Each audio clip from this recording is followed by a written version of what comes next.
You're the God of everything. There's no one like you.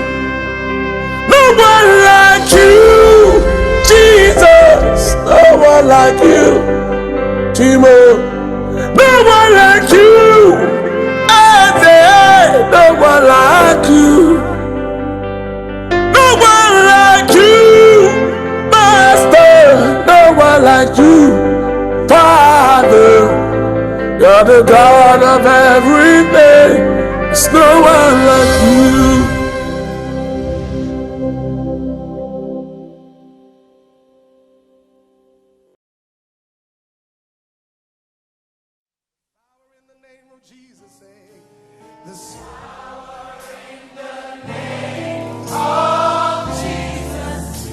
There's power in the name of Jesus.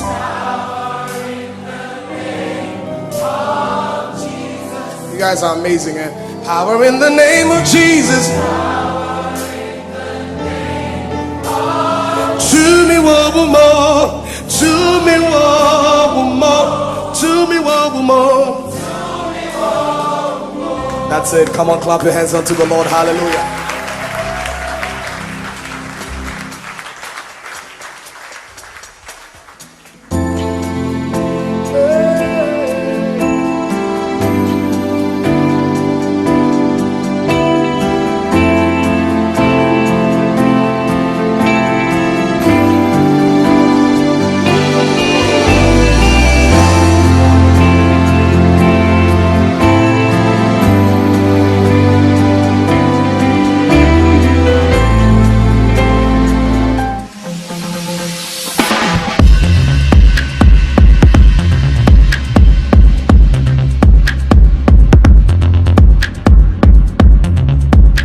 Salvation TV, restoring hope, transforming destinies.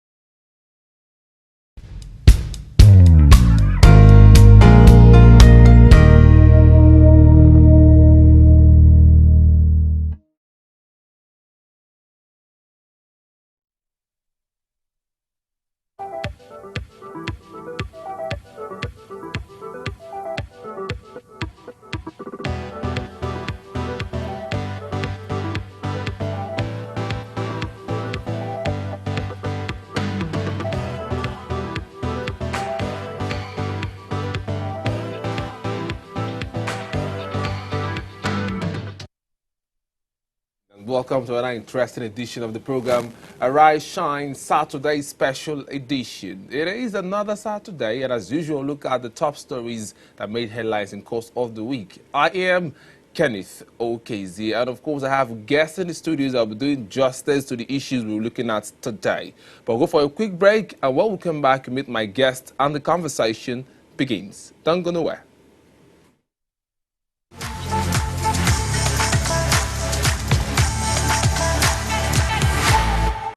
Welcome back. It's still Arise Shine Saturday Special Edition, and the first story we're looking at is the one that's been making rounds this week, and of course everyone is talking about it, the security situation across the nation. And of course that's what we're looking at on the show this morning. Now, joining us to talk about this, we have Prince Amatari, he is a security expert. Welcome to Arise Shine Saturday Special Edition. Okay, and of course, also joining us is Barrister Haya King. He is a human rights advocate and also a legal practitioner. Welcome. Thank you very much for having me once more. And of course, joining us virtually is Lieutenant Colonel Tony Nyam. He joins us from Lagos. Good morning to you, Colonel. Good morning. And also, we also have Mazi Tochukwu Ezoki as IT project management consultant. He joins us from the UK. Good morning to you, Ezoki. Yeah, good morning. Okay, quickly, let's get started. Now, one can help us ask this critical question. And of course, I'll start with the guys in the studio. What do you make out of the level of insecurity in the country at the moment, Barrister? Well, Kenneth, is amazing. It's we never had it this bad under the military, to be frank. We never had it this... I don't know what the military did, maybe because they were the only one carrying arms. But today, we have a lot of groups, you know, carrying arms up north and down south. So it's no longer exclusive to anybody. So it's a very, very, very bad situation. I was discussing with you before we came on air, the young man that was just butchered. You saw it? He was naked and with his earring, and they shot and shot and shot. He couldn't go before they now shot the thing when they used axe to, you know. You saw it. It's amazing. Human being. These are children. That boy maybe 20, 21, 22. And a police friend of mine told me that these small boys, these 15, 16, 17, 18, 20, that their mind is behind them. That what they can do, I can do. That can kill human being like that, except if you want to kill me. The security situation is really, really bad.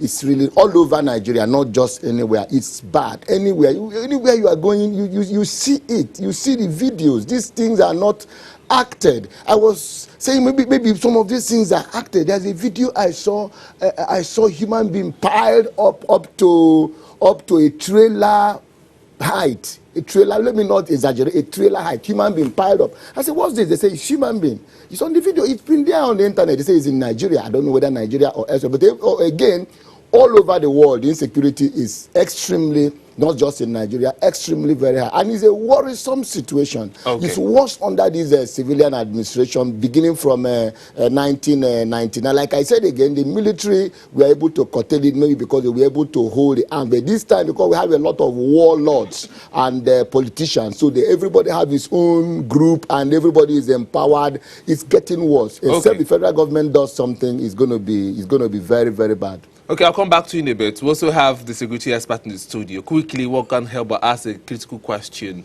For the past 5 years, how would you rate the Buhari's administration in fighting insecurity? In fact, Buhari's administration in fighting insecurity is zero. And when you say zero, you mean it in real sense? Yes, I've said it before now. The reason why crime is on the high side in society is the way and manner crime is being pampered. Nigeria pampered crime so much. And we are also operating on a particular security system that is not working. Well, what kind of security system? The security system we're operating on in this nation is central security system. Central security system where everybody is relying on the police, on the army, air force, and they are not even working. If you decentralize it, a lot of these anomalies will be curbed. As I speak to you now, do you know that there are some areas that does not even have the presence of the police, the army, or the air force, or call it whatever they see. And if the whole society is relying on police, because they said protection of lives and property, they enforce law, and for instance, we are here. The whole of this particular area is covered by one police division. And if something is happening in this particular area, the police will not even know what is happening here. But when you decentralize security to the local level, and when the criminal knows that the presence of security is in that local level, they will avoid committing crime. Okay, I'll come back to you, Nibi. Now let's join Lieutenant Colonel Tony Inyam in Lagos. Good morning to you once again. Morning. Okay, we're talking about the level of security rocking the nation at the moment. Of course, it's quite understood that you've been in the system, the military, and of course, you know how things are run. So quickly, can you give us an insight on how it used to be before now, before we had these senseless killings in Nigeria? I think what is happening is that, as he said, what you sow, you reap. First of all, we are a very pretentious people. We do not like to speak the truth. And as such, to that extent, our spirituality is very low. And what happens? The animal in us takes over. And that is what is happening more so. And more so, when there is our inability to confront the truth. The truth is, we are it may sound exaggerated, we are a state where there isn't sincerity of purpose from, I would say, from the president. How true is that? How true is that? If you say that it's a purpose from the president, one might question that statement. Everything I say, I always back it up with evidence. Please do. If there were sincerity of purpose, you would not see AK-47 armed Fulani militia moving around the country, and they cannot be arrested, whilst an indigent in Southern Kaduna with a bow and arrow is arrested. Is that sincerity of purpose? There are many other examples to show. There is a conflict between what I call the national interest and some people's national interest. Until we have a common purpose, the insecurity will continue. If there were sincerity of purpose, a war would have been declared. When you say a war might have been declared, one would look at it. When you mean war, we know that you've been in the system, you understand war. But what exactly do you mean by a war must be declared? Are we not in a war situation? You tell us, because right now I don't even know. No, I'm not telling you from what the security consultant has spoken there, and from what we are in a war situation. You have half of the country engulfed in. It doesn't mean that war has to be only conventional warfare. You have in the northeast, you have unconventional warfare. You have the northwest, and there is no declaration. But when IPOB came up, there was a declaration to tackle the IPOB. They went as far as creating banning IPOB. You know, have you seen similar things done to these unarmed or non-state armed actors? This is what I mean by there isn't a sincerity of purpose. And to the extent that there is no sincerity, the more we shall be having this crisis. Okay, I'll come back to you in a bit, Colonel. Let's join Mr. Mazi Ezeoke in London. Hello, Mr. Mazi. Yeah, thank you. Now, a lot has been talked about the level of insecurity rocking the nation this morning by the guests in the studio and, of course, the Colonel in Lagos. What do you make out of this whole situation? Some persons are calling it a pandemic. Some persons have even called it sort of names. Some persons have said this administration have not been able to really keep Nigerians safe. Some persons have said this government has failed in that function or duty of protection of lives and property. As a Nigerian in a diaspora in the UK, what's your sense of understanding of this particular situation? You see, what many people don't realize is the perception the world has over Nigeria. You walk into a client's office and you're discussing, obviously by your name, many of us who stick with our names and proud of that heritage that we don't want to change that, those names to funky sounding names. And you're asked, oh, you're Nigerian? You said, yes. So now someone who doesn't know you start reading out absurd things happening in your place. You kind of want to bury your head in shame.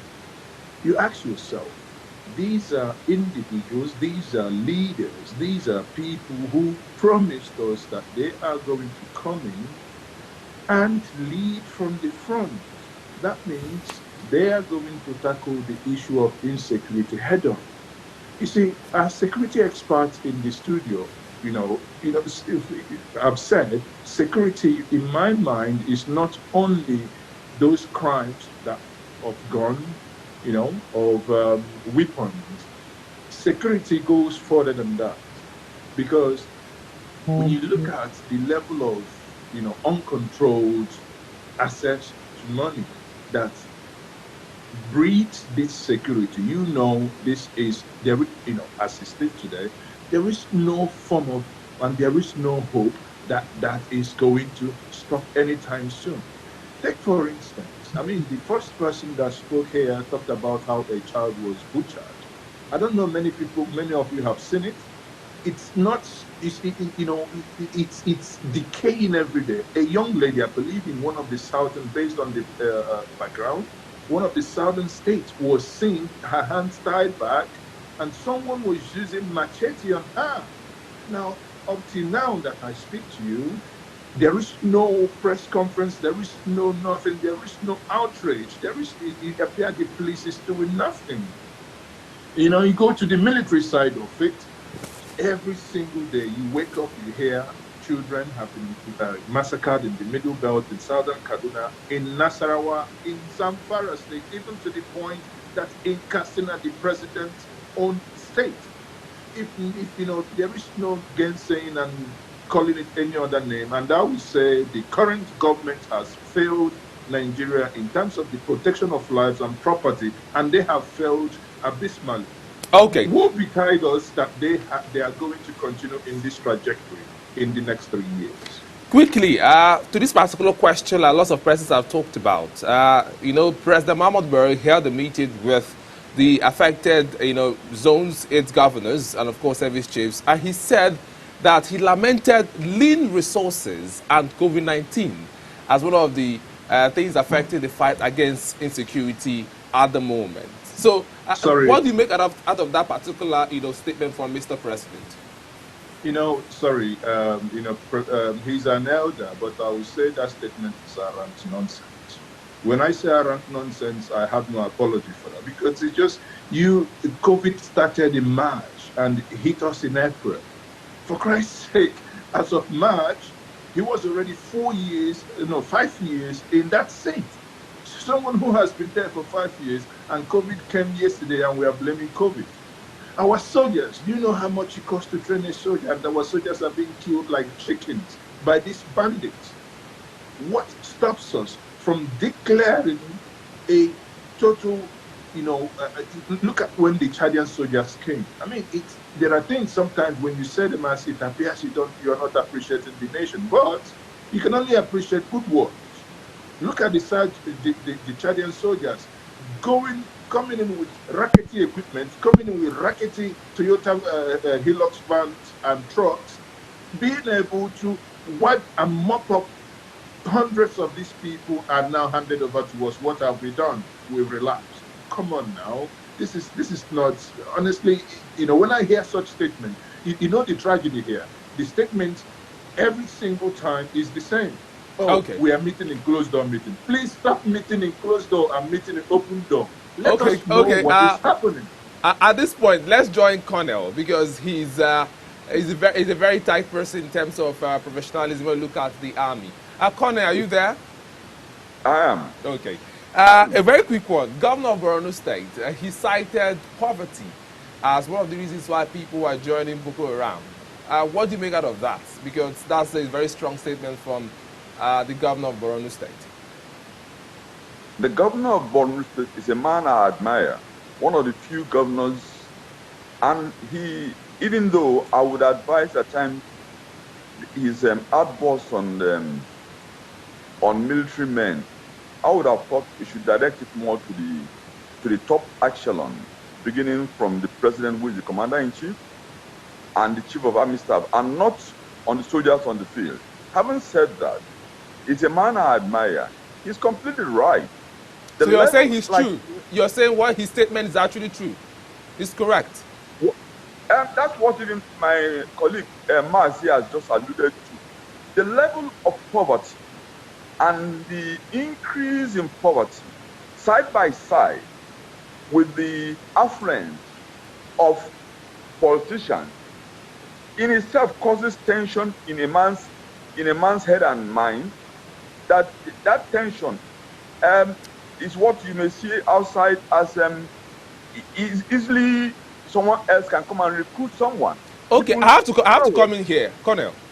Yes. There is no justification for crime. You know that. you're actually a warlord. You've actually represented this country several times. You know there is no justification for treason or for terrorism. So can one say that, come on, poverty shouldn't be the reason why people should join Boko Haram? Whether or not you're poor, that shouldn't be a reason to be a member of a sect that kills people like sardines or chickens. You are sounding very absolute in your statement. The national security, one indication of national security is the level of stability in one's economy.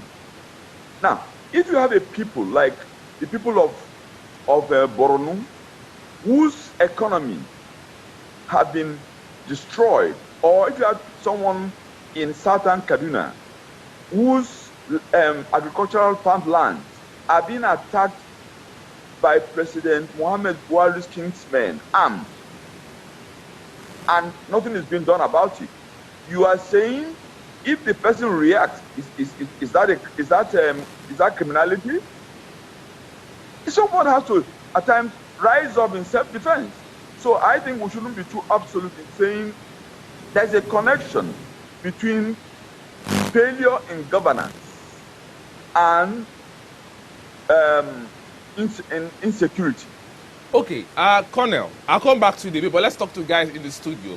Quickly, let's talk to the barrister. Yeah, we know that the Colonel, he's been talking a lot about this particular one, but the issue was a person saying that poverty, because that's a very strong statement, that poverty is the reason why a lot of people are joining Boko Haram in the northern part of the country. So as a legal practitioner, how true can that be? I think, first and foremost, a lot of people wouldn't know who Colin Nyam is. He's a man I respect. It's an honor to be on the program with him, but I disagree with him that it's only poverty. No, it's not only poverty. Now, if the people are joining Boko Haram because of poverty, that means government is making them poor, so Boko Haram is making them rich. So what has government done to make them rich to come back to government? What are they doing? I don't agree. The root cause of Boko Haram is politics. These are militants. In the south here, we call them militants. They are the people called groups that the politicians equip to use for elections. You give a monkey water, the monkey goes up the tree, you can get the cup. That's the truth about it. Okay. Let me just learn. In 2003, when this whole thing started, he wasn't there under the military. Nyam knows what I'm talking about. He's a hero. I respect him so much. But this one is not just poverty. If you have discovered it's poverty, the Bauchi state governor should create employment, give you youth empowerment programs to bring them back to the government. But are they doing that? They are not doing that. That is what I'm saying. It is more of politics. Extreme politics. They are using these boys for their political gain, for their political... Just in Port Harcourt, we know how many groups we have here. Over 111 as at the last count of court groups. Every politician have his own boys. We know. We know them. We know how they have these boys. So each time for election, they use them to propagate. Yeah, they say create violence, shoot people, so that people be afraid. They carry ballot, but they write the result. They become governors. They become senators. They become other. It's politics. I met a general friend, a general who is retired, and he told me, he said, "Look, my friend," he said, "Higher King." I said, "Yes, sir." He said, "If you give me 3 days, I'll wipe Boko Haram." Wow. Okay. Because it's politics. Say this is my general rank. I want to retire with it. I don't want anybody to mess me up. The man retired and went with his rank. My friend, one of my friends, was killed in Sambisa Forest when he was fighting Boko Haram. Why? Another colonel told me, I am not going to call names. He said, "My brother." When I called, I said, "What of a colonel?" So he said, "They don't kill him." He said, I said, "How?" I said, "What of?" He said, "They don't kill him." I said, "Why?" He said, "Military killed him." Because he was facing to clear Boko Haram. Okay. I have a relation who is presently in Sambisa Forest. He has told me the same thing. So it's more of politics. Let's call a spade a spade. Like I said, Tony Nyam, a lot of Nigerians doesn't know him, but I know him. He's a hero. In fact, I call him a man with the 9 lives. I'll come back to you in a bit. But again, I disagree on this. Okay, the security expert in the studio has a mouthful. Are you okay with the fact that they're saying that he just said that politics is the reason for the level of insecurity rocking the nation at the moment, especially in the northern part of the country? Yes, I do. Is that true? It's true. Why do I say it's true? Because from the inception of Mr. President's administration, The service chiefs are still there. And everybody is agitating for their removal. And they're still there. Now, for instance, you have given me responsibility to deliver. And I'm not delivering. What is the extent of still keeping me there while souls are going? Nigerians are dying every blessed day. Even me as an individual, I cannot stay in my environment and crime is going on, and I pamper it. That's why I said earlier that crime is going on a particular direction because we pamper it so much. Okay. Just like what the Borno State governor is saying. He said it's poverty. What is poverty? Some persons, even if you give them 1 million, tomorrow they will still rob. They will still commit crime. They will not be comfortable because it is in the system. So those type of persons, it is only when you take force, in fact, you take it to the next level on them.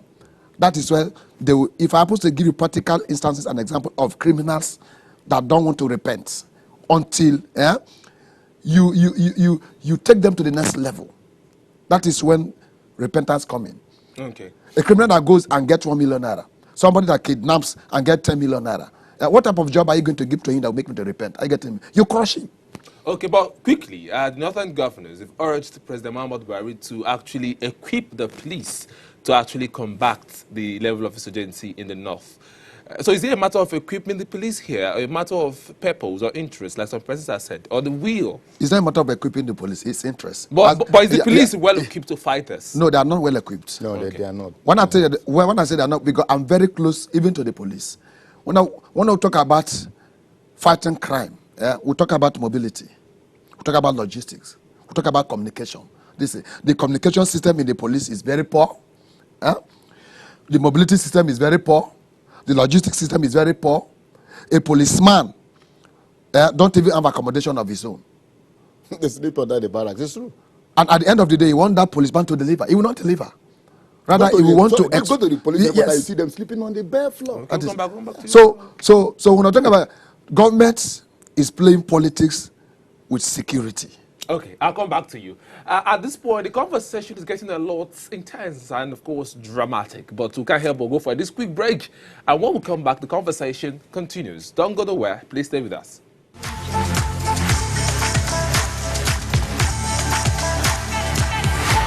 It all began with one service in one church. But now the times have changed. We have stepped into greater glory. From one international headquarters to over 700 satellite churches worldwide, Salvation Ministries presents 7 awesome services with David Ibiomi. First service, 6 a.m. Second service, 7:30 a.m. Third service, 9 a.m. Fourth service, 10:30 a.m. Fifth service, 12 noon. And now for the exciting part. Youths, can you hear me? Join Youths Arise in the 6th service by 4:45 p.m. and 7th service business hour by 6 p.m. every Sunday at Salvation Ministries headquarters and all her satellite churches worldwide, or visit www.smhos.org. We are building, consciously and unconsciously, we are raising our children, the next generation. They are the future. Wait a minute. In what direction are you raising your children? Building a Godly Generation by David Ibiomi, a masterpiece with proven insights to raise children that would stand tall in life. Engage practical knowledge. Let's raise the next generation. We need a new breed of godly children. Get this book now at the Knowledge Center of Salvation Ministries and in any leading bookstore worldwide. You can call +234 809 521 6466 or visit our website at www.smhos.org/store to order for this book today.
Welcome back. It's still Saturday special, Rise edition of the show. Of course, before for that quick bit, we're looking at the security situation across the nation. And of course, I have very passionate guests in the studios that are doing justice to the matter, and also have the professionals out there joining us virtually to talk about this particular. But I have a question for Colonel, Tony Yam. Colonel, are you there? Okay. Now, the issue of the police not being well equipped to fight this insurgency. Do you subscribe to the fact that the Nigerian police force, as it were, is not well equipped to fight this? First of all, we tend to mix up terminologies. Let me say one thing. People have heard one making a distinction between war and politics. War is politics by other means, as well said by one of the greatest military strategists, Clausewitz. War is a continuation of politics by other means. That's one. Two, when I say poverty, I did not say it's the only thing. Poverty is only an effect. Usually it's caused by bad governance. And where there's bad governance, it creates a situation whereby people become unemployed. And when people are unemployed, they become people with idle minds. So the point one is making is that we have to be very clear as to these terminologies. Now, the other mistake we are making is that now, here and again, I will say something that may sound different. The police are basically for law enforcement. When it comes to insecurity to the level of insurgents, it's beyond the police. So are you saying it's not that jurisdiction? When it comes to violent insurgency, I'll go by example. First of all, let me correct one impression, another impression. No matter the force you use, you cannot use solely the hardline military option to quell insurgency on counter-guerrilla. The examples are in Ireland, Northern Ireland. The examples are there in Algeria. The examples are there in Vietnam. So the idea of thinking that one general, and this is one thing we're misleading the people, one general who is saying that he can use force, you can't. When you are combating people who are ideologically driven, especially who are fanatical of a religion, you need an approach which is both soft power inclined and military.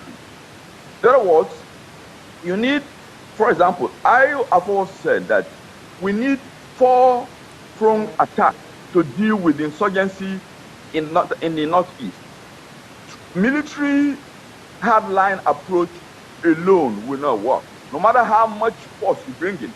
If it would have worked, the Americans would have finished the Afghanistan war. They didn't. They didn't win the Afghanistan war. They have to settle politically with the Taliban. So let's get this wrong impression that only I am suggesting that why are we shying away for doing what General Gowon did against those of us in the East? General Gowon immediately created armies, even in Port Harcourt there. People were recruited and trained in 3 months to join the federal troops against the Biafran. Why are we shying away from taking advantage of the Civil Joint Task Force in Borno, train them, arm them? Because they are more acclimatized to the terrain than if you take a man from Port Harcourt and throw him in that terrain, which is very hostile terrain. Most of the people, soldiers living in the south going there, they are in the first 3 months traumatized. And it's even worse, when they are there on their tour of duty, they stay longer than they should stay. They become discouraged. And the misunderstanding we are having that you can train the police can deal with the kind of insurgency we have in the northeast and in the northwest, I think it's mistaken. Okay, a very quick one. Still on the task of keeping Nigeria safe, the presidential spokesman, Femi Adesina, he believes the military is well equipped to fight this. He says the military has all it takes to fight all of this. He will not know better than General Segun Adeniyi, the general who is being court-martialed for speaking out. Femi Adesina will not know more than on the ground. This is not. There are our soldiers. You may have heard of them being ambushed left and right. They are, even if you are equipped as a soldier, you need intelligence. Intelligence gathering is very poor in the war against a lack of, and then there's also the infiltration of the ranks and files of the Nigerian army. So much so that any movement the soldiers make is detected, and then they are ambushed. So, Colonel, I want to get something clear. Is it a matter of poor intelligence gathering, or a matter of outdated weapons, also a matter of lack of, funding? Let's get it straight here, because what Femi Adesina said was they are well equipped. So, is it a matter of poor intelligence gathering, or lack of funding, or even outdated weapons?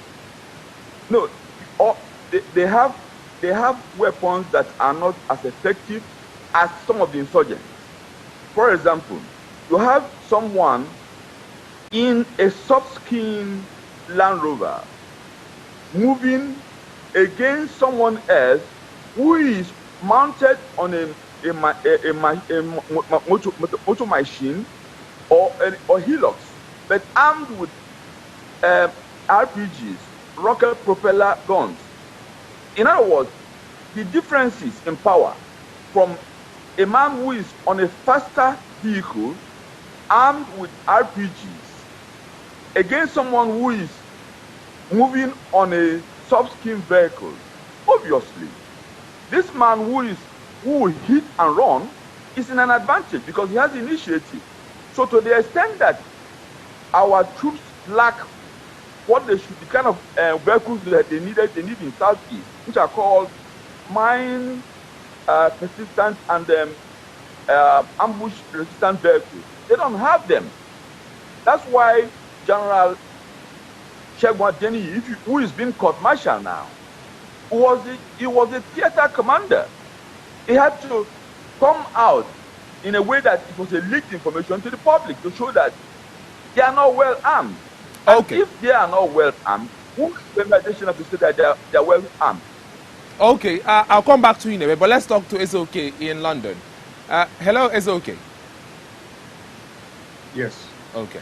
The issue of whether or not the military is well equipped to fight this has been a talking point. In course of the week, we are meant to understand that the president met with the troubled geopolitical zones, the governors, and of course, service chiefs. And was said categorically there that the military did not say that they are not well equipped. They don't even talk about, funding and all of that. But Lieutenant Colonel Tony Ayam just pointed out that the military is not well equipped to fight all of this. What's your reaction to this, please? Now, I mean, it's Colonel Tony is very right. The military might not be well equipped, but the question is beyond equipment. Now, do you need equipment to know when, do you need equipment, for instance, when someone is leaking your information to your enemy? So is it correct? Is it correct? Is it correct to say that when Governor Zulum said that it's sabotage in the fight against insurgency, was he right when he said that? I believe Governor Zulum 101%. Wow. Because he is the one who wears the shoe and he knows where it pinches. Now, the military can come out and, say, no, he is not right. But hey, someone knows. Remember, this is a man who, apart from the military and the police, he has his own local security. And by the way, what I want to contribute to this is, there is a lot of insincerity of purpose within this government. Reason why is what we have today is the unitary form of policing in Nigeria, which is not helping. As Connell said, it is suicidal to move someone from the east, from the west, into a terrain and a weather that individual would first of all have a shock in the first couple of months before he realizes where he is and what he's doing. Now, why don't we decentralize some of the security? When we had the civilian JTF in the northeast, the civilian JTF apparently left the military where these people are, because these are people who were born in these places. These are people who know the terrains of these areas. These are people who, if any foreigner comes in here, they know, just like if you go, all of us here, go to our various villages. If we see someone who is not from that vicinity, But probably if a policeman or a military man is sent outside that terrain, that individual probably would not be easy to be detected like he would be if police is local. So at the end of the day, there is no way the government, again, solution here. What we must begin to do, we must begin to look at the way we police the society. Police is not only by gun, police is a communal thing, and we must hand over policing to the people. The people must, now we have things like Amotekun. The Southeast are talking about doing their own regional security outreach. The Souths are saying the same thing. Police must go back to the people. The people must be able to, protect their places, and they can defend themselves against these aggressors. Okay, now, looking at the issue, one can't help but look at the issues raised during the meeting between President Muhammadu Buhari, the northern governors, and of course service chiefs on Monday. I'll display one of the excerpts of that meeting on screen right now. Okay, it's there. The meeting ended with calls for a joint strategy to bring various conflicts to an end within time limits. It also agreed that field commanders should take measures to protect civilian communities as a confidence-building mechanism between the military and those communities. And according to a statement by the President's Senior Special Assistant on Media and Publicity, Garba Shehu, it is hoped that when the trust that has been lost between both parties is re-established, there will be improved cooperation in intelligence gathering and sharing. Quickly, let's get the reaction of the security experts in the studio to this particular one. Like the statement from the presidency looks cajoling. Why? Because one, before he was elected, the responsibility given to him is to protect lives and property. Okay. So this statement that is coming, it is not new. And like I said earlier, service chiefs are with him from the day he was elected as the president of this nation. And they are not working. And that's a huge claim. Yes. You're going to say that they are not working, but the president also said that they've recorded some form of success in the fight against insurgency. They recorded success to him, but to we, the citizens, we have not seen any success, because one, every blessed day and night, people are dying, and that is why I say there is compromise, and there is an hidden agenda, unknown, to the citizen. And that is where we want everybody. That is why before this time, I'm a major agitator, protector, and promoter of community policing. And I have practical example why I protect community policing. It is working. A situation where you are relying on the government and the government is not protecting you, you protect yourself. And it is working in my environment. Practically, it is working. And that is why I have practical experiences to say that the government is playing politics with security matters. Because in as much as you say you have to protect lives and property, and you are not protecting lives and property, and you have what it takes to protect life and property, and there is compromise somewhere. That hidden agenda, that is what we want to know. And before we know it, let citizens begin to protect themselves, because if we talk about the civilian JTF. If you look at their activities, yeah, they're even working more than the government that is supposed to protect you. Okay. Quickly, I also put out some excerpts from that meeting again. I would like to read out the second excerpt from that meeting. Now, in his remarks, President Buhari used the opportunity to dismiss assumptions that the terrorists in the northeast had far more weapons and money than the government. He stressed that what was left of them were mere scavengers desperate for food, raiding shops and markets, and killing innocent persons in the process. And of course, quoting him, he said, I have directed the service chiefs to meet among themselves in between the National Security Council meetings. The services have resources. Yes, they need more and mobility and are doing their best, but there is a need for better gathering and interpretation of intelligence. Our intelligence gathering must be improved. I can't help but look at this one again. He also informed the governors of the imminent shipment of military weapons and aircraft from Jordan, China, and the United States. Quickly, let's get your reaction on this, Barrister High. Well, the thing is this. I must say something that is truthful. Insurgency has increased all over the world. It's not just a Nigeria thing. That is why I call it politics.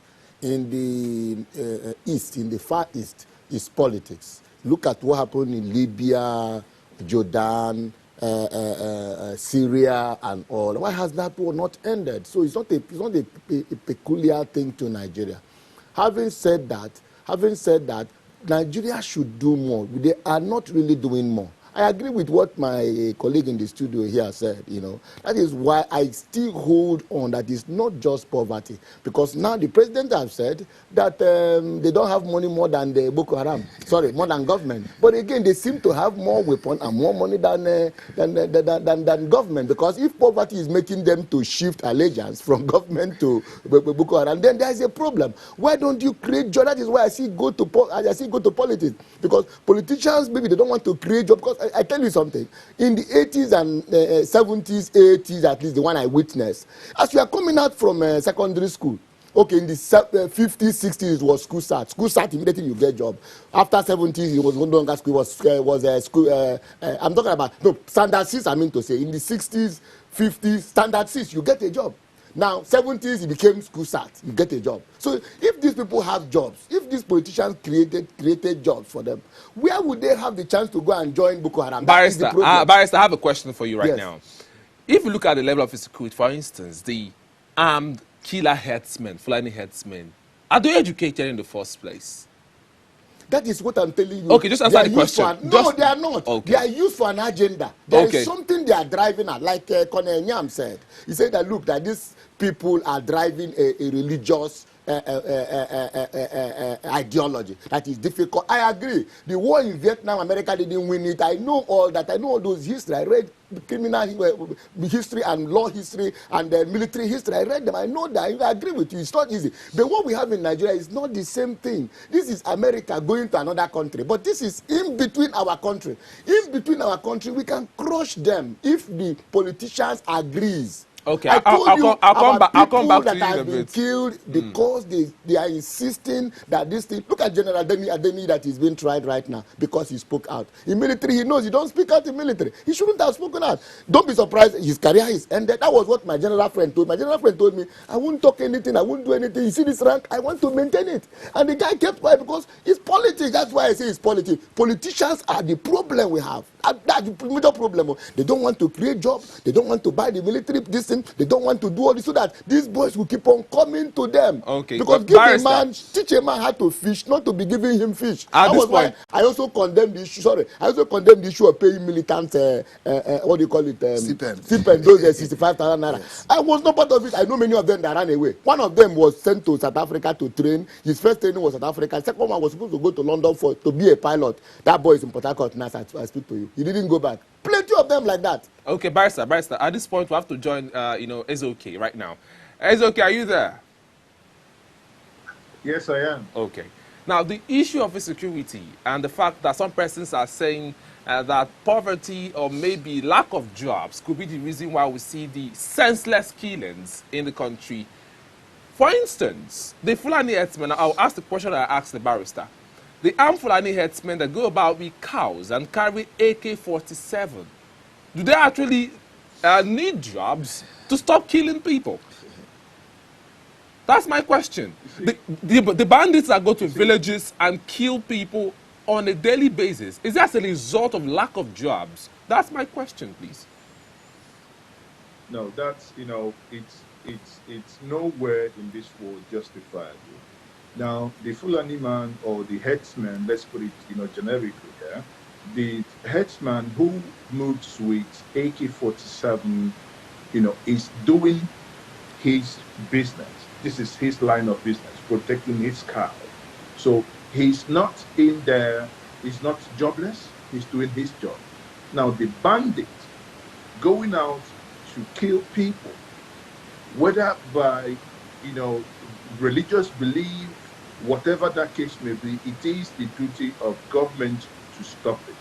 Now, the challenge we have is for certain crimes, there appear to be not the total willingness to deal with it. As Colonel Nyang stated at the beginning, just let us look at it. We had a group of people that their crimes were that they were, very irritant in their utterances. People consider it that they were insulting people and elders. Now, they were irritating in their actions by blocking roads. In this case, I'm referring to IPOs. But you saw when the government moved against them, they were banned. If today you see you with a flag and you say you're Biafran, you are arrested. But here we are. A people comes into your farmland, destroying your own livelihood, and no one does anything. Why? Because we believe they are from certain areas that are in charge of the security structure, that you do not touch them. And how do you, with that level of injustice, how do you want to keep peace? Peace is going to elude you because that does not make absolute sense. But in this case, someone comes into your place, and the argument sometimes you hear, which I kept saying and I've said it over and over, it is laughable. People say farmers herders crisis. It's absolute nonsense. There is nothing like farmers herders crisis. It is herders invasion of farmland, because farmlands are fixed assets. They don't move. You move with your cows, and it is actually madness to think in 21st century we are still practicing the nomadic kind of thinking that existed 200 years ago. For Christ's sake, get into ranches. When we move people into ranches, give them education. They have families.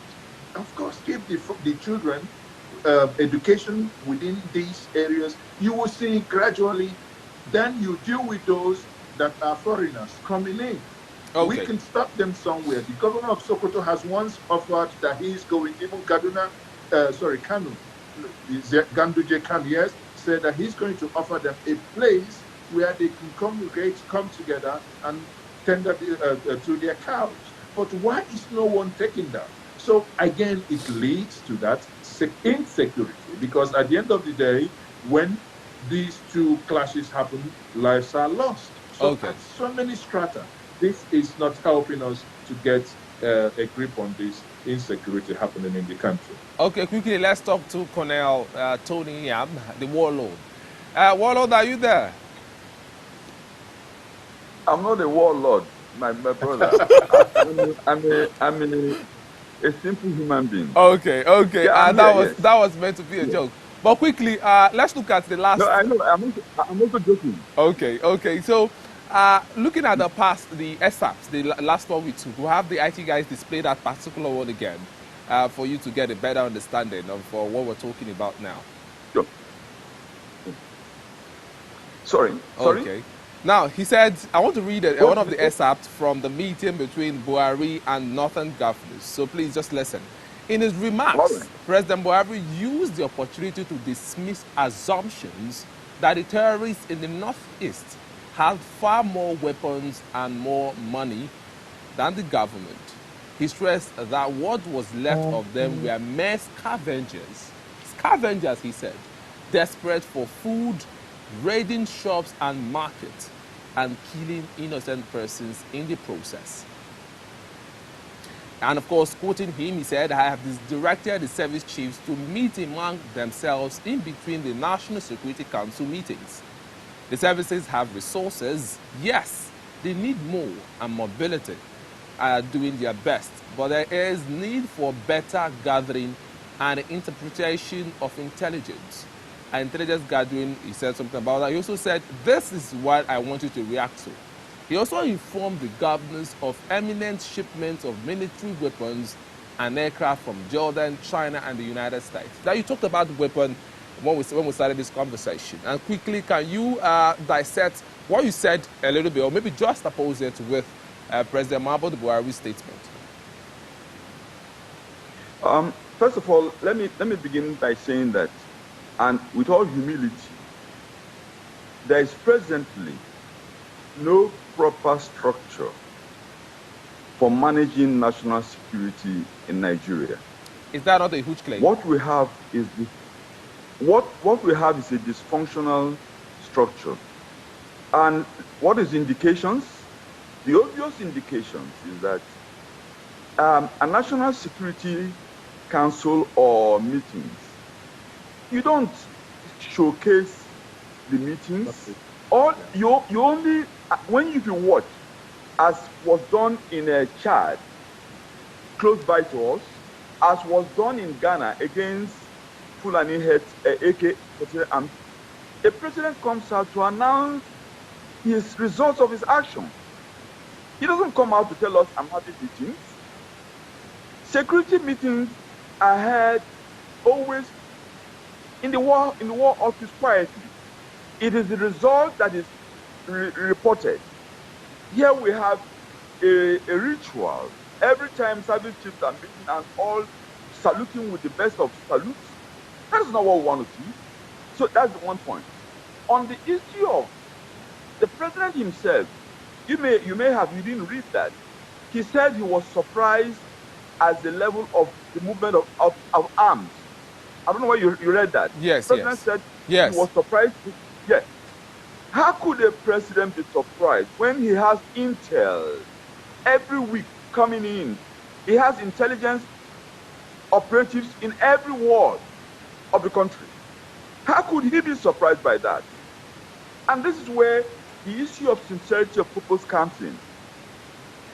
Is the president saying he's unaware that his kinsmen are moving about with AK-47, which is illegal? Is he unaware of that?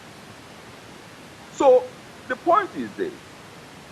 All we need is a sincerity of purpose, and we need to devolve security to the locals.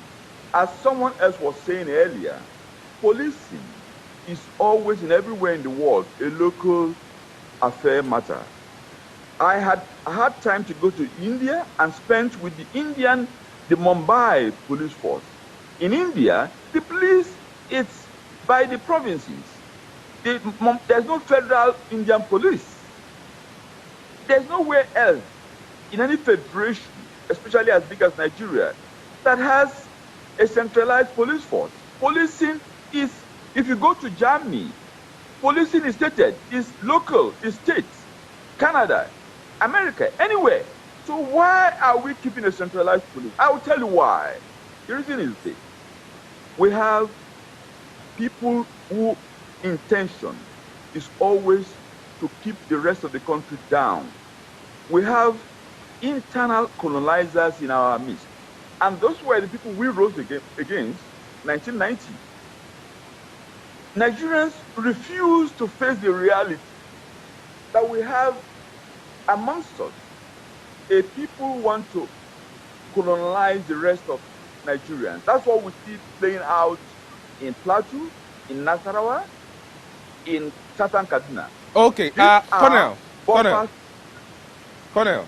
Yes. At this time, because according to Phile's report, some persons are saying that some particular, form of individuals are benefiting from this particular situation, the worsening state of insecurity in Nigeria. Some persons are benefiting from this. So as a colonel, is that true?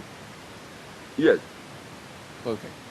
To the extent that I would say that if it helps some people to acquire more land that they don't own, they are benefiting.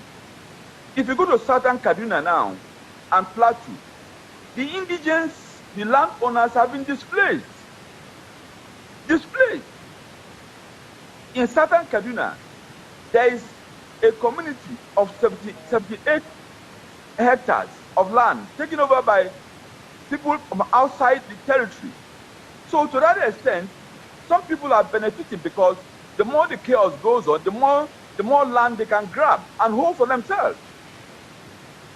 Okay. At this point, we also put another excerpt from the meeting that was held between the Northern governors and President Muhammadu Buhari, of course, also service chiefs. And this one has to do with the fact that they called for a bailout. We'll have the IT guys display that one on screen right now because I would like to read it out for you. Okay, this one has to do with the prescription from Samuel. Okay, we have that one back there. Now, the governors therefore urge the president to consider a bailout for security for the state in view of the enormity of the resources they now expend in support of the military and the police.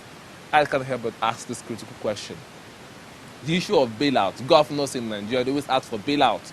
Bailout to pay for salaries, bailout for all of that, bailout, but now for security that has to do with a very, very serious matter. Do they really need bailout at this time, looking at the scarcity of funds across the nation at this time? If you talk about bailouts, even the fund of this in the state is enough to fight insecurity. So I don't think bailout, they are only asking for bailout for personal reasons. Even if they give them the money. So you think there's no need for that? There's no need of bailout. They are saving money to fight crime. They don't want to fight this crime. Even if you give them 3 trillion naira, they will not fight this crime. So the issue of bailout is diversionary. Your view on this, Barrister? Well, it could be for them to have more money to invest. Like I agree, I think they have security votes. Why don't they use that to do the extent they can do for us to see? What have they done? Then commenting on what he said earlier, the police, community policing. I am a member of the state community policing. And they are also playing politics with it. Right now, as I'm talking to you now. We have not been invited for a meeting. My name was just announced and we were inaugurated. We've not seen anything. But again, if that thing is taken seriously, I think it will help us. Where we go to each community, we establish, like Colonel Nyam said, that's what is obtainable all over the world, state police and all that. But if we go by this community policing, what does community policing mean?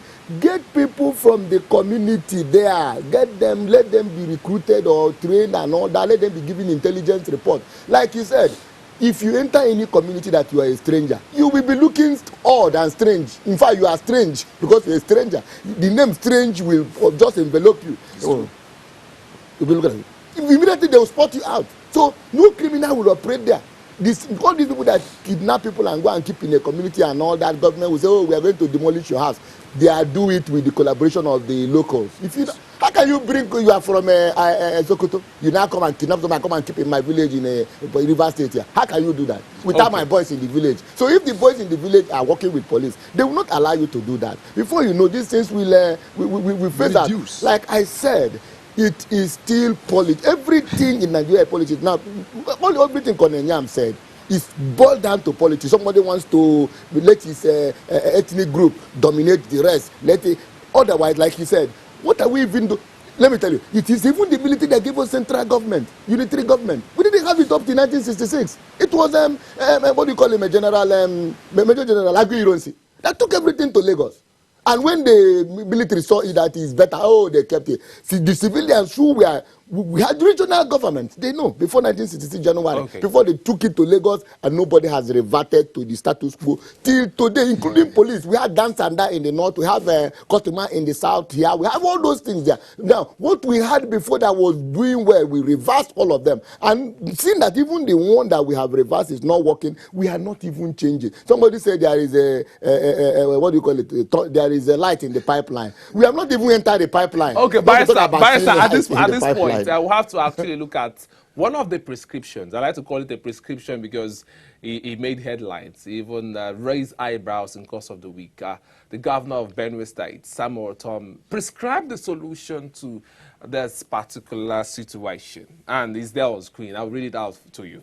Samuel Ortom has urged the federal government to grant licenses to responsible citizens to carry sophisticated weapons such as AK-47.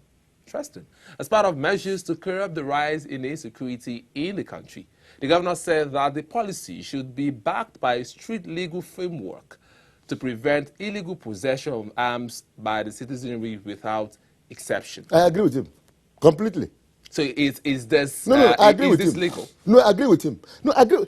America, you can all guns are licensed. You can just go and get them. Government know you have it. Your license you take to your home. I agree. Somebody will tell me, oh, that America they see kill people more people than. Yes, again, as we are coming now, be intruding. Before if I am the better shooter, I get you down. But it will help somehow. It will still help somehow. I think I agree with him because the level we have gotten to. But again, if you ask me on the long run, we can go for this complete. Community policing or complete state policing. Thank you. So politicians are seeing it that if you give them, you see what they said one time, that if they allow the governors to have state police or they allow them to that they will take over, that the federal government will not be able to control them again. This is is it control or to provide security we are talking about? Not just this Buhari government. Previous government never wanted to do it. At this point, let's join Ezeoke because he's in diaspora. Ezeoke, are you there? Okay. Ezeoke, are you there? Okay. Quickly, so, we seem to have this connection between... So like I was saying, if we do these things properly, if we do it properly, like for instance now, some people say, oh, the governor will have more power, the governor will take over the police, use it against the federal government during elections. These people are politicians doing all this for election purpose, that they cannot control the police from Lagos to give order to the state. For instance, you call the governor chief security officer of a state. He cannot control commissioner of police. And he gives commissioner of police money. They give him security vote, he gives to him. I cannot control him. Chief of Naval Staff, not Chief of Naval Staff, the commander of the Air Force in Rivers State, he cannot control him. Commander of Army, he cannot control him. But when he calls for security meeting, he calls them for security meeting only to give them money, and he will not control them. Okay. He's wrong. As a security expert, Mr. Prince, what would you make out of the situation that you see citizens carrying AK-47? Come on. Like that prescription by Samuel Ortom, is it really okay? Is it before now? Nice. Before now, you see criminals carry AK-47 without license, and government has not even done anything to collect those AK-47 from them. So if the governor said they should license citizens to carry AK-47, it is not a bad one. But on the other area, I'm not of that opinion. Rather, as a major agitator, protector and promoter of community policing, let government have the mechanism to recruit the community, and you license them, who will be complementing the effort of the police before the arrival of the police. In that way, crime will reduce drastically, because before the criminal even strike, they have a meeting. There is a meeting point. That meeting point is in the community. They don't meet in the police station. So when they meet in the community, and when they get information that this community is equipped, the neighborhood is equipped, in fact, they will go to another neighborhood that does not have the presence of community police. Okay, I'll come back to you in a bit. Let's get the reaction of Mazi to this particular one. Mazi, are you there? Yes, I am. Okay. The governor of Benue State, Samuel Ortom, he gave out what I call a prescription for this particular situation. I'll use that word again. He said that, citizens should be allowed to carry AK-47. You are in the diaspora, you stay in the UK. Would it be okay if Nigerians go about it AK-47 on a daily basis just to protect themselves? I think when I read the statement and I saw what he said, I think, honestly, I do not subscribe to that. I must be fair. We saw the mayhem already being committed by those that carry the AK-47. I would consider that to be a total anarchy. You know, it's going to be a total anarchy for everyone to carry arms. However, rather than allow everybody to carry arms, I would again reaffirm my belief that decentralizing the police or going through the route of either the regional security outfit or state security outfit. There must be something in the middle. What we have today doesn't work. What we have today, it is a structure that was put by the British in 1929 to quell the Aba Women riot. Because many people don't know this.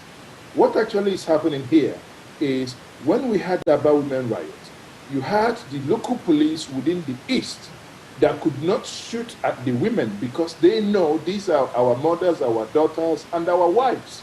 Then other police constables had to be brought from the southwest and elsewhere from Nigeria. And when they came into the old East then, in that case of Aba, they were able to quell this. Now the British found out that this worked. That means they started using A to go and quell B, B to go and quell C, C to go and quell A. So, and that structure, we inherited it after independence and we continued in that trajectory. Now, it's long overdue that we come back and say security is local. I've said it before, there is no way crime can happen in a place if people are not local. I'll give us an example. I'm from Anambra State. In Anambra State today, if you're doing a traditional marriage, and you invite police that, you know, I'm a big boy, you invite police or whatever you call yourself, there are tendencies that cars are going to go missing. But if you invite the local vigilantes in Anambra State, in communities, because every single individual that drives in, they know who that person is. No car gets lost, not even motorcycle, not even bicycle, because they know people. But when police are there collecting, looking at who only comes with, you know, flashy and big cars, those that would grease their palms, and probably that they're not paying attention, and because they don't know the nitty-gritties that, you know, how this community is configured. But here we are, as a people, we still keeping with the unitary structure. A place where a sitting state governor on paper will tell you he's the security chief security officer of a state.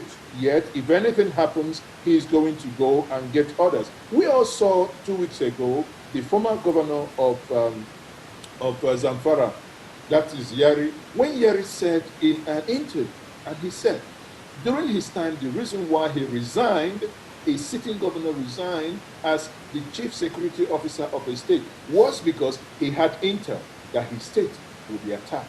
He took that intel to the top security echelon, and nothing happened. Okay. These people were attacked and lives lost.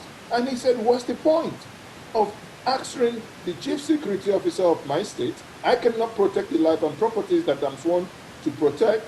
Then I am no longer the chief. And people were laughing, but not many people actually paid attention to understand why he made that statement. Okay. So if you just suppose that to Nigeria as a nation, we must look at the security structure and honestly do something that is fit for purpose. Okay. What we have today is not in any way, shape, or form. Okay, thank you so much. It's okay for your contribution. Right now, we'll go for a quick break, and when we come back, we'll look at how to wrap things up here. Please don't go nowhere. Stay with us.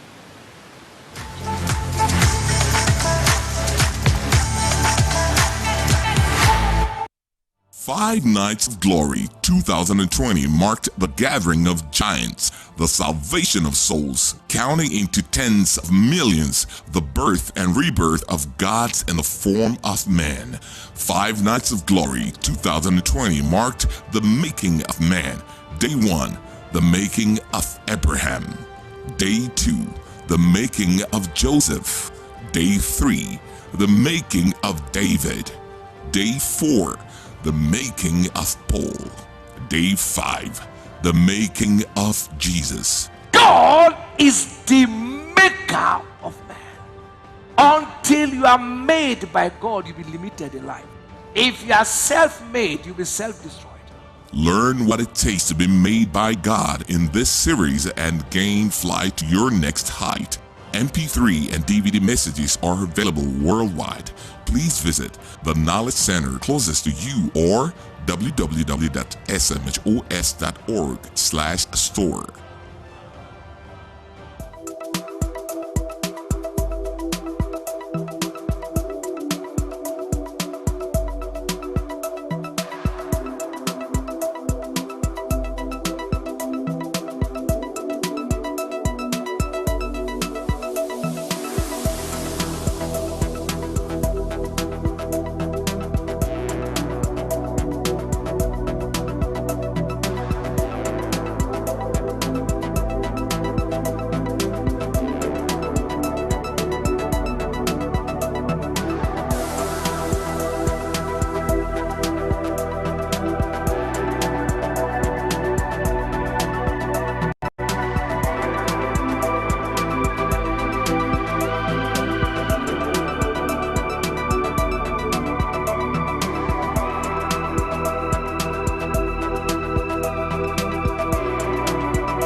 The world has moved from the celebration of certificates to ideas and impact. At Oakma International Academy, we are cut out to impact your children spiritually, morally, and academically to be rounded and excel in life. Oakma is distinctively equipped with state-of-the-art infrastructure, inclusive of advanced chemistry, physics, biology, language laboratories, serene and conducive environment, ICT hubs, e-library, standard sporting facilities. Others are music, arts, technical drawing, home and hotel management facilities. At Oakma, our watchwords are diligence, excellence, teamwork, knowledge, character, manned by excellent and experienced professionals and Cambridge IGCSE certified teachers and caregivers in line with international best practices. Wouldn't you rather entrust the future of your children in our care? For further inquiries, please visit www.oakma.org.ng.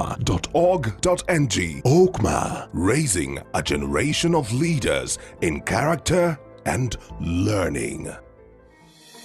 Looking for how to administer communion in an easy, convenient, and hygienic manner? Search no further as Sacred Communion Nigeria Limited will take care of all your needs with their pre-filled communion cups prepared in the most hygienic manner to hold the wafer and wine suitable for all congregation.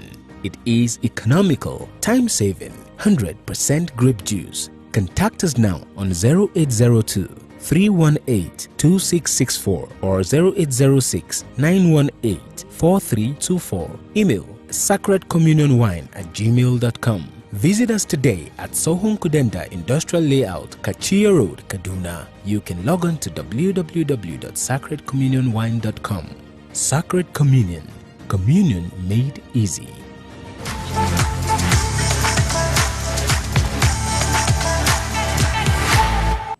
Welcome back. It's still Arise Shine Saturday special edition. Of course, we've been talking about the security situation across the nation. Of course, we have just a few minutes to wrap things up here. But quickly, let's talk to the security expert in the studio on the need to find a lasting solution to what I call the menace. What would be your piece of advice to the people, the government? My piece of my piece of advice to the government, as a major agitator, protector of community policing, I want government at all levels to decentralize security, because we're operating a security system that is not working, which is the central security system. So by decentralizing it, the neighborhood will be protected. Thank you so much for that one. And quickly to the Lieutenant Colonel. Hello, Colonel Tony Iam. Are you there? Hello, are you I there? am. Okay. I think we should. I am. Okay. Can you hear me? I can hear you. Go ahead. Yes. I would say that we should action. We should action the saying, security is every man's business. We should stop paying lip service. For security to be every man's business, we have to restructure accordingly. That is, by allowing a devolution of security powers. Between the police and the army, we need the equivalent of the gendarme or National Guard in the USC. We need a paramilitary force. Go ahead. We can hear you. Go ahead. I'm saying that what we need to really be serious about making security every man's business by putting a structure in place, and the structure must be such that we should have the police doing the law and enforcement. Between the police and the army, we need the equivalent of homeland security, as America had after 9/11, as you have in other countries. You have all our neighboring countries have gendarmes. Gendarmes are a paramilitary trained force that stands between the army and the police. We don't have that. And of course, we must devolve powers, national security powers to the states and local government. Why we are not doing that, I don't know. But I suspect the reason is that some people want to be controlling the rest of us. Okay, but quickly, I would like you to also talk to the governed, because if you look at all of this as well, the government is still affected. That is the people. On the need for the people to stay protected and be aware of their responsibilities. I'll use the word again. What would be your prescription? I think the people should know that they should prepare for self-defense, because everywhere else we have all the indication from the Americans, from every source, that our communities are being infiltrated by strangers, and those strangers are building. They may become threats to our people in our different places. So I think the people should themselves be more conscious about their security, and I suggest the governors of the South begin to put a registration to know when living in like the River State, you have to have an address. Anybody who doesn't have an address should not be staying in Port Harcourt, for example. Okay, thank you so much, Lieutenant Colonel Tony Yam, for your time. Thank you so much. God bless you for being a part of today's conversation. Thank you so much, sir. Thank you too. Okay, quickly, let's get a parting shot of Mazi Ezoke in the UK. Mazi Ezoke, are you there? Yes, I am. Yes. Now, on the need on finding lasting solution to the problems, what I call a menace in Nigeria at this time. As a Nigerian in the UK, knowing what is done globally, what would you say again? Because you are a Nigerian in the UK, you've been there, you see how things work. So what would you tell, let's say you're to talk to Mr. President now, what would be your piece of advice to him and also the service chiefs? And don't forget, and the people. Well, if I'm to speak to Mr. President, and also, Mr. President, please do two things. I mean, part of it is what you promised to lead from the front. Give your service chief a timeline to get their deliverables. Now, what are they going to do in the next 6 months? These are what this is what I'm expecting from you to do in the next 3 months, in the next 6 months. If these things are not done, you are a gunner. Please, Mr. President, to the point that your rubber stampers in the Senate has had to disagree with you and say, remove the service chiefs You see, the thing is, when we talk about removing the service chiefs, it's not necessarily that we don't like them. But what Nigerians are seeing is that we don't see results. Remove the service chiefs. Please start now to talk about and implement a roadmap to decentralizing the police force. At the tail end of it, Mr. President, as your party promised in 2015, before you were elected, that you're going to restructure Nigeria. Please, let us restructure this system. It is absurd when people say, what does restructuring mean? I say nothing. Do not restructure anything to what I am thinking.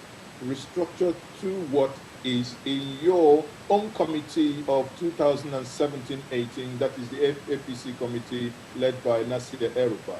Just give us that, what you have in those 10 items.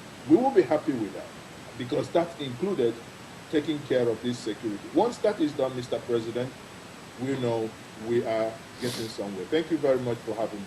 Thank you so much, Mr. Mazi Ezeoke, that joined us from London this morning. Thank you so much. Hope to have you some other time. Thank you. Okay. And of course, to the security expert in the studio, Mr. Prince, thank you so much for being a part of the show today. God bless you. Happy to be in the studio once more. Okay. And of course, this is where we draw the curtain on today's edition of the show. My name is Kenneth Okezie. Do join us next week for another explosive and, of course, informative package. Enjoy the rest of the weekend, and God bless you. Good morning.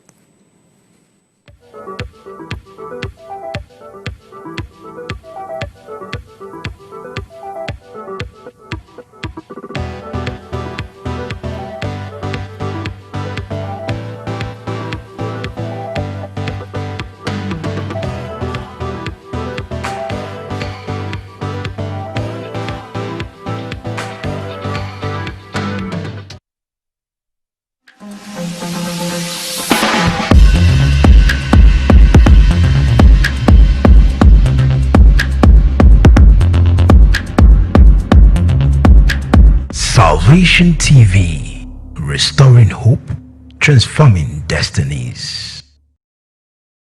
With a stabbing chest pain, and you were precise, he said on the right side. He said since Monday he had that chest pain on the right side. Our boy. After the word of knowledge, the pain No completely pain. disappeared. No pain. Yes, sir.